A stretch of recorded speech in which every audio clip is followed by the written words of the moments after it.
1979 চনৰ পৰা 1985 চনলৈ অসমত হোৱা অস্তিত্ব ৰক্ষাৰ আন্দোলন আৰু সেই আন্দোলনৰ গোটেই প্ৰক্ৰিয়াটোত 860গৰাকী ব্যক্তিয়ে নিজৰ জীৱনক বলিদান দি গ'ল আৰু 860টা জীৱন আমি হেৰুৱালো। আমাৰ সুন্দৰ ভৱিষ্যতৰ বাবে সেইসকল লোকে সেই সময়ত যি ত্যাগী মনোভাৱেৰে সৈতে নিজৰ জীৱন বিসৰ্জন দিলে তেওঁলোকলৈ শ্ৰদ্ধাঞ্জলি সদৌ অসম ছাত্ৰ সন্থাই নিবেদন কৰিছো আৰু সেইসকল লোকক শ্ৰদ্ধাৰে সোঁৱৰণ কৰাটো, তেওঁলোকৰ স্মৃতি যুগমীয়া কৰাটো সদৌ অসম ছাত্ৰ সন্থা আৰু অসমৰ ৰাইজৰ দীৰ্ঘদিনীয়া দাবী আছে। শেহতীয়াকৈ অসমত ৰাজ্য চৰকাৰৰ বিশেষ উদ্যোগত অসম চুক্তি ৰূপায়ণ বিভাগৰ বিশেষ তৎপৰতাৰে সৈতে গুৱাহাটীৰ পশ্চিম বৰাগাঁৱত শ্বহীদ স্মাৰক ক্ষেত্ৰ নিৰ্মাণ হৈছে।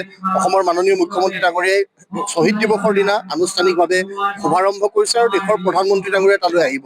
এতিয়া তেওঁলোকে শ্বহীদসকলৰ প্ৰতি শ্ৰদ্ধাঞ্জলি নিবেদন কৰা গোটেই কাৰ্যটোক আমি আদৰণি জনাইছো। তাৰ সমান্তৰালভাৱে সেই যে 860গৰাকী ব্যক্তি শ্বহীদ হৈছিল, সেইসকলে শ্বহীদ বৰণ কৰাৰ মূল লক্ষ্য আছিল এখন বিদেশী মুক্ত অসম গঢ়াৰ বাবে আৰু সেই বিদেশী মুক্ত অসম গঢ়াৰ যি প্ৰক্ৰিয়া, সেই প্ৰক্ৰিয়াটোক ত্বৰান্বিত কৰিবৰ কাৰণে আমি চৰকাৰক দাবী উত্থাপন কৰিছো। বিভিন্ন সময়ত মুখ্যমন্ত্ৰীগৰাকীৰ মুখেৰে বক্তব্য প্ৰকাশ পাই আহিছে যে অচিনাকি লোকৰ আগমন ঘটিছে, অচিনাকি লোকেৰে অসমখন ভৰি পৰিছে। এতিয়া আমি বজাৰ আমাৰ পথাৰ আমাৰ সমান্তৰালভাৱে এই আত্মসংস্থাপন বিলাকো আমাৰ হ'ব লাগিব। সেই দাবী আমি সদৌ অসম ছাত্ৰ সন্থাই উত্থাপন কৰিছো।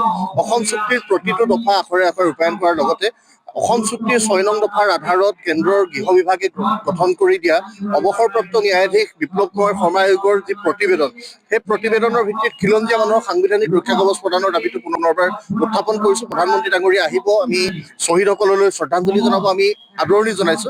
তাৰ সমান্তৰালভাৱে চুক্তিৰ ৰূপায়ণ, খিলঞ্জীয়াক সাংবিধানিক ৰক্ষা কৱচ আৰু বিদেশী মুক্ত অসমখন গঢ়িবৰ কাৰণে চৰকাৰে যি পদক্ষেপ গ্ৰহণ কৰিব লগা আছে পদক্ষেপ ল'বৰ কাৰণে আমি আহ্বান জনাইছো। তাৰ লগে লগে আহিব লগা সময়খিনিত ছাত্ৰ সন্থায়ো বিদেশী মুক্ত অসম গঢ়িবৰ কাৰণে কঠোৰ পদক্ষেপ গ্ৰহণ কৰিবৰ কাৰণে আমি প্ৰস্তুত হৈছো। যিকোনো খবৰৰ বাবে যোগাযোগ কৰক 7099017330 লগতে 7099017110 নম্বৰত।